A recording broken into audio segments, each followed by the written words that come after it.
The airplane struck the towers high above the ground. But down in the lobby of the North Tower, marble facing flew off the walls, the windows shattered, all the glass blown out. Right away, a guy from the Port Authority told him the damage was somewhere above the 78th floor. But all you had to do was look around. It was obvious. Something had happened right there in the lobby. You just saw that all the windows were blown out. The lobby looked like the plane hit the lobby. Like the plane hit the lobby. What caused so much wreckage in the lobby?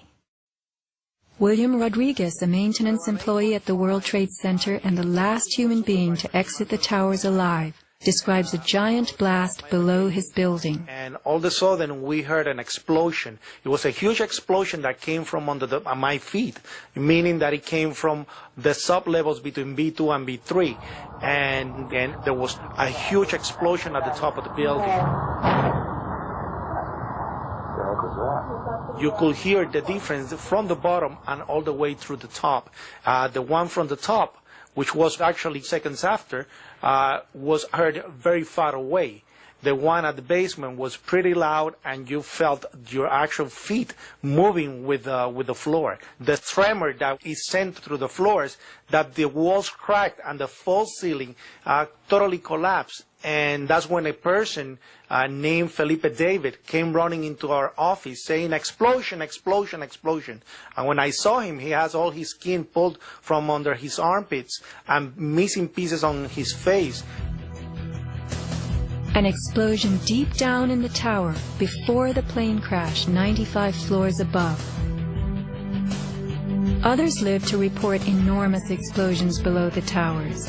Construction worker Philip Morelli was in North Tower sub-basement 4 at the time of the first plane strike. I go downstairs, the foreman tells me to go to remove the containers. As I'm walking by the main freight car of the building, in the corridor, that's when I got blown. I mean, the impact of the explosion, of whatever happened, it threw me to the floor, and that's when everything started happening. Blown to the floor. Let's hear what happened next. I was racing, I was going towards the bathroom. All of a sudden, I opened the door, I didn't know it was a bathroom, and all of a sudden a big impact happened again. And all the ceiling tile was falling down, the light fixtures were falling, swinging out of the ceiling. And I come running out the door, and everything, the walls were down. And now I started running towards the parking lots. There was a lot of smoke down there. There was a lot of people screaming. People came with us running up the ramps. Philip then ran underground to the South Tower. You know, you got to go clear across the whole from 1 to 2 World Trade Center. You know what I mean? That's the way you got to run.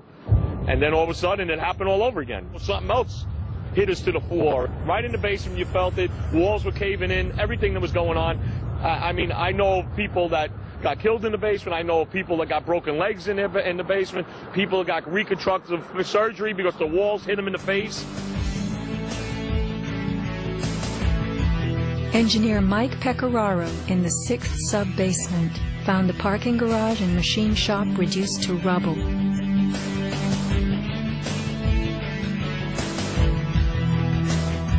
Rescue firemen and civilians spoke of hearing explosions throughout the towers.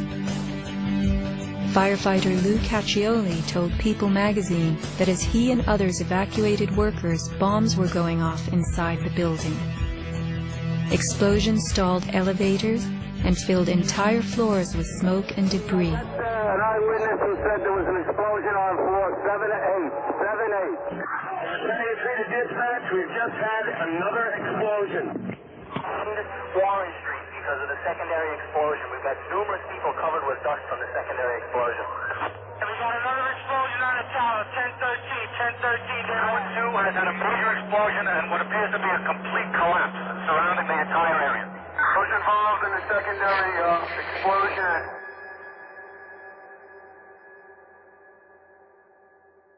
William Rodriguez, helping the firefighters, reports blasts within the North Tower well before it fell. As I went up, I remember listening to small explosions on the upper floors, and these small explosions were not coming from the area of the impact. It was coming from lower floors. And when the second plane hit the South Tower, we heard boom. When we heard boom, inside our building, the North Tower, we heard pa pa pa pa pa pa pa pa. And on the security radio, we heard, we lost 65, meaning the 65th floor collapsed. And as we went down the stairwells, you could hear the actual collapsing inside the buildings. You heard rumble, you heard the cracking of the walls, I mean, pieces falling right next to us of the actual building.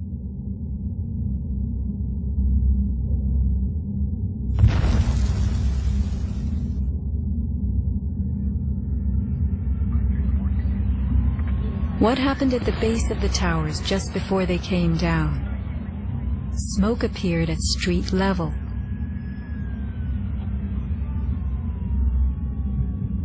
This video was shot from New Jersey. An explosion is heard as white smoke rises at the base of the building. Now people are gathering in large groups. In fact, at one corner, smoke was coming from the city. Folks stepping out of bodegas and stores.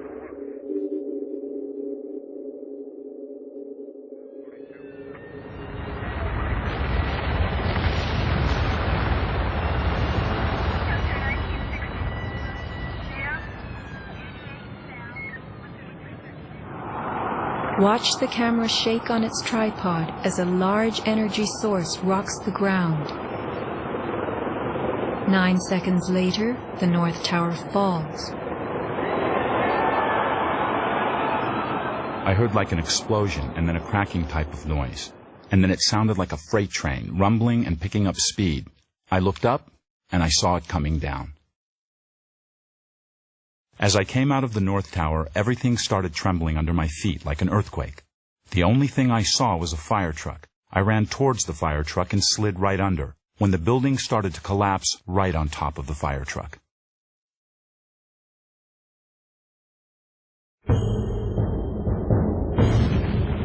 Across the Hudson River, Richard Siegel was filming an astonishing day. The sound meter of Richard's camera caught something very significant. Adjusted for the distance involved, as sound travels more slowly than what we see, the camera registered multiple explosions in the towers. Here is the South Tower record. Then the building fell.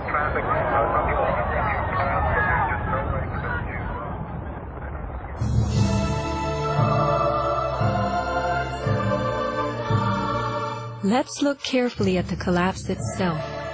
Notice the puffs of concrete issuing from the sides of the building well ahead of the collapse wave.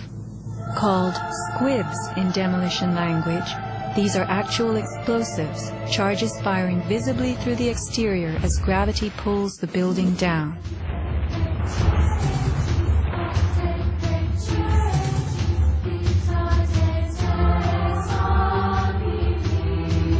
Here are more.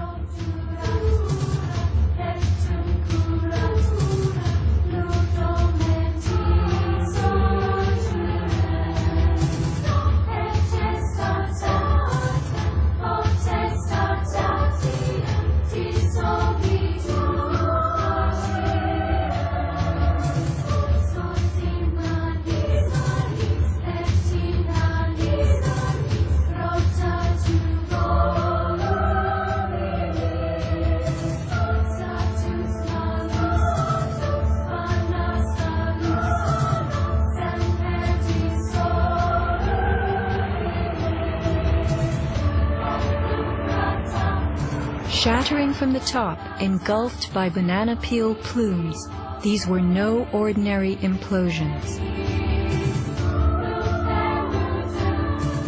The Twin Towers each consisted of 3 multi-story buildings set on top of one another.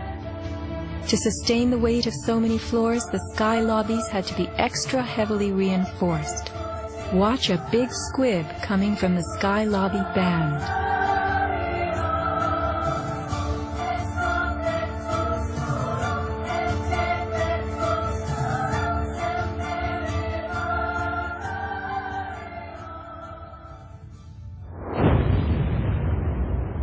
A powerful blast produces what is called a shock wave, Explosions generate extremely high compressional waves that exceed the limits of surrounding air and space, creating a violent force. When the debris started coming down, I was right in the shadow of the South Tower. I was less than 100 yards away. Everybody saw the video over and over again of that cloud chasing people down the street.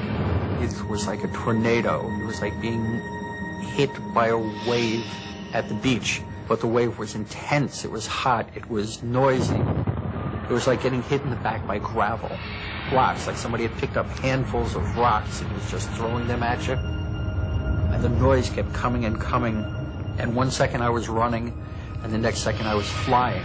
I was just, I had no control over my feet, no choice as to what direction I was going. I was in the air, and it seemed like I was being followed by this tornado. This tornado of darkness. The South Tower fell first. This is the shockwave blast as it rocks the tower next door.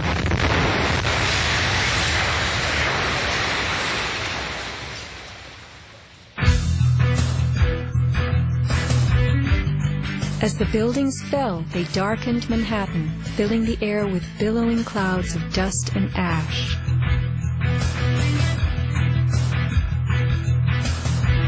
What produces these huge, scudding, cauliflower-like masses of slowly moving dust? True, a 110-story building has just been reduced to 1 million tons of rubble. But is there anything in our experience we can compare it to? A volcano.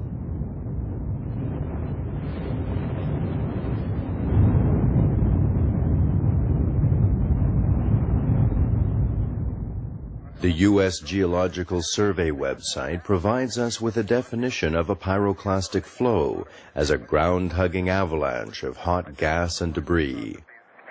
The rising gas chimney is clearly visible in this photo of the North Tower implosion with pyroclastic flows between buildings.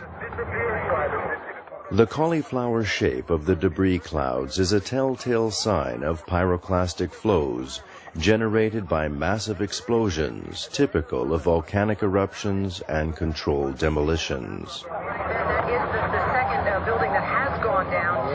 It came out. A pyroclastic surge can even flow over water as hot gases carry dust created by explosive energy. Here, the South Tower implosion creates a pyroclastic surge moving out over the Hudson River. A volcanic eruption produces exactly the same thick, scudding ash, heavy with debris, hugging the ground as it flows out from a tremendous internal explosion.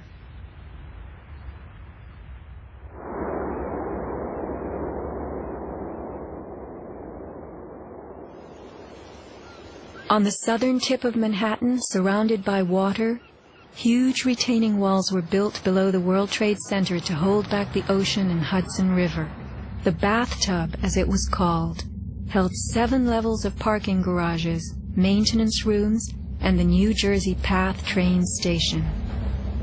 After September 11th, the 3-foot-thick slurry walls were found to have shifted up to 18 inches inward. These walls are coming in. These walls hold back the river. So if these walls cave in, this place is going to get flooded out by the river. Let's think about this. A pancake collapse should have left the foundations in place. They had always borne the weight of 110 floors, but something happened in the sub-basements to disrupt them. All the collapse had gone down to track level, so we had 60, 70 feet of wall, totally unsupported. What kind of force could have dislodged so many stories deep underground?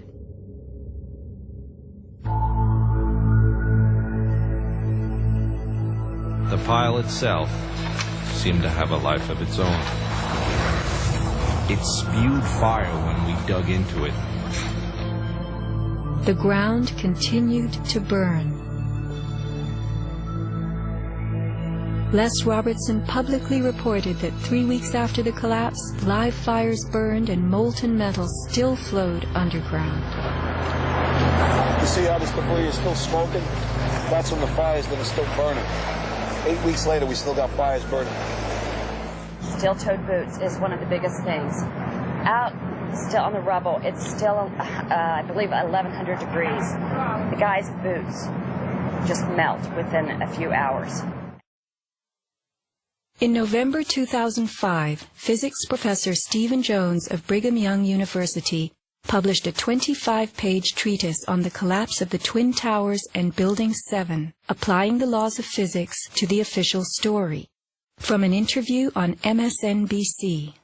As we read in the FEMA report, it says here, and I put this in my paper, of course, the best hypothesis, which is the only one they looked at, the fire, has only a low probability of occurrence. Further investigation, analyses are needed to resolve this issue, and Professor, I agree with that. I am sorry that we are out of time, and I'm not sure that... Whoa. One other thing I want to mention about... Okay, if you can hit it, okay, with it quickly. all right.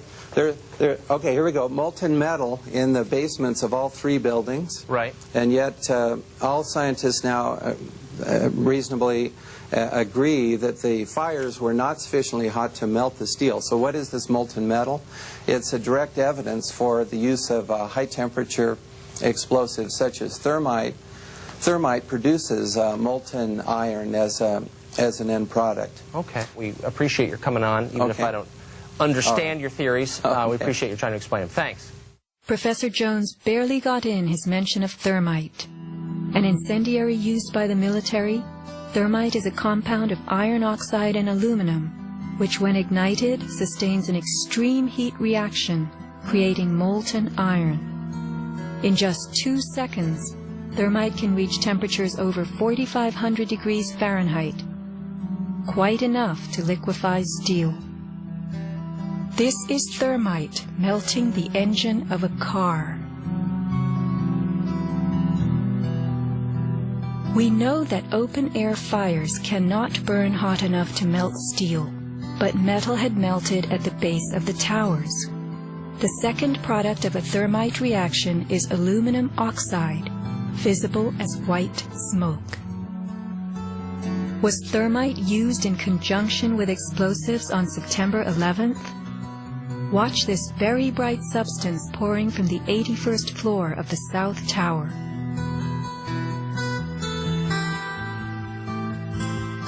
And white smoke appeared at the base of the building. Would this be aluminum oxide, the byproduct of a thermite reaction?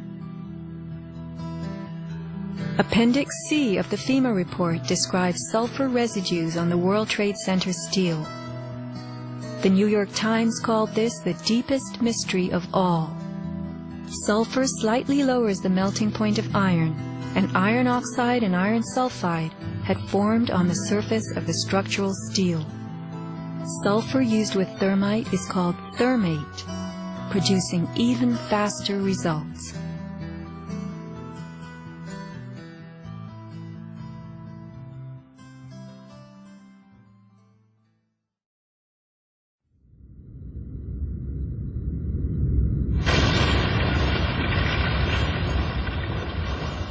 Let's look at what happens in the demolition industry. Taking down large structures requires preparation. Powerful explosives and heavy equipment are used in advance to weaken the foundation and bottom sections of a building before additional explosives and gravity bring the rest of it down. The words of a senior blaster. We blow the basement, all the columns in the basement. Then we crack it up at the top to get it started. We go every other floor, all the way down. Every explosive has a timer on it, that's why it's controlled. When the columns go, each floor goes down and impacts the one below and keeps going. Here's what demolition experts use in steel-framed buildings. The linear shaped charge. It's a chevron-shaped or V-shaped charge that you can focus at a specific target, and it's lethal. It generates around 3 million pounds per square inch pressure at a speed, depending on the explosive inside the shaped charge, in excess of 27,000 feet per second. Besides the unfathomably powerful shape charge, blasters have a lot of tricks. There are over 1,000 different types of explosive. Different because they detonate at varying speeds. This is detonating cord, and this burns at about 21,000 feet per second. Comes in all colors, pastels too. With the use of delays, we can control pretty much where the debris lands. We can control vibration.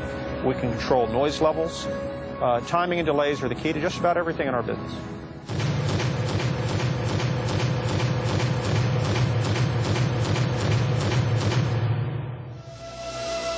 And what is the result? The thing that pleases me is the fragmentation and the control.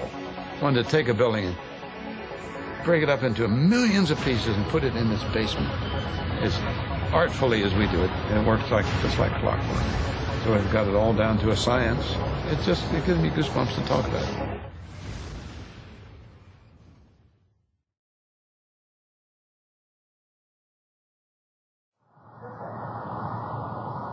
Were the underground explosions intended to blow out the Twin Towers' basements, followed by blasts heard inside the buildings of shaped charges slicing the core? Because of the secondary explosion, we've got numerous people covered with dust from the secondary explosion. Demolition pre-weakening usually takes place well in advance of the final blast, but at the World Trade Center, critical prep work might have had to occur in a very compressed time frame in the panicked aftermath of the plane strikes.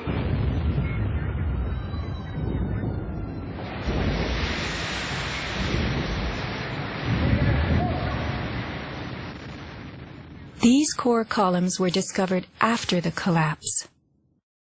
The angled cut occurs in exactly the manner that shaped charges slice through steel beams to control the way they fall. Notice the hardened once liquid metal. Was thermite used with the shaped charge? The job of the shaped charge is to cut steel H-beams. The way we do this is by cutting the beam at an angle, which, through a series of beams cut at the same angle, will tend to make the building shift over and walk. Let's look at the rubble of two 110-story buildings brought to the ground. In a 7-story crater lie nearly 2 million tons of debris. Had the basements not been blown out, where would 2 million tons have gone?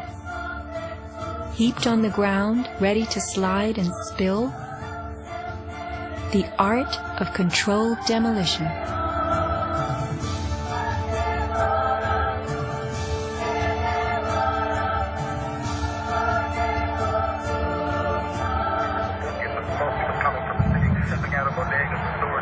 Remember the pre-collapse and mid-collapse explosions caught by Richard Siegel's camera on the Jersey Shore? Were these the blasts that took out the core and upper basements just before the final crumble, a mind-boggling sequence of computer-controlled delays that blew the exoskeleton, pulverized the concrete, to bring the whole structure rolling to the ground?